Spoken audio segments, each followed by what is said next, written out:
نن ډیره زیاته مهمه خبره کول غواړم مسافرو ملګرو، چونکې دغه په موږ مسافرو پورې اړه لري. خبره دغه ده چې اکثر په کلو کې داسې کسان او بروکران ګرځي چې دوی ته دا پته وي چې کوم مسافر به کله د کلي نه واپس سفر ته ځي، او دا ځکه چې دوی غواړي چې مسافرو ته په زرګونو درهمونه ورکي او دوبۍ، قطر او سعودي ته ورسره ولیږي. مسافر غریب ته هیڅ او یو درهم قدر پایدا نه ورکوي، خو دوی په زرګونه پاکستاني ګټي. مسافر ته به یا د خپلوي، کلګری او یا یو دوی پستې خبرې وکي او په دام کې به یې ګیر کی. مسافر ملګرو دغه پیسې جعلي هم کېدی شي او کېدی شي چې ورکې هم شي. په دې دواړو صورتونو کې هم ته یعنی مسافر ذمہوار یې. منی لانډرینګ کې هم راځي چې د خپل ملک سره غټ ظلم او دوکه ده. په ټوله لار به دې په جیب لاس ایښی وي چې چېرته رانه ورکې نه شي. په فکر او ټینشن کې به وي.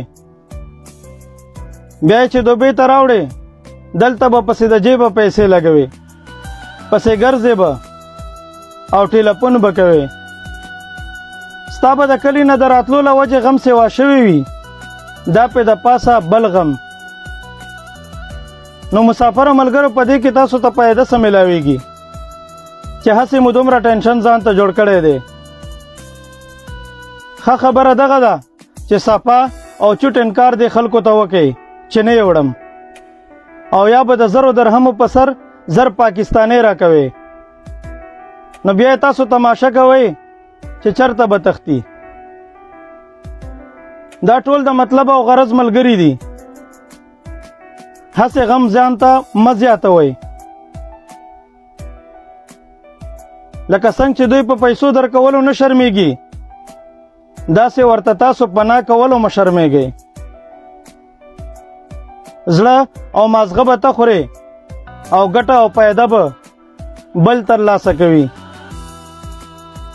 شعر دی چې هر سړی د خپل مطلبه پورې یار دی.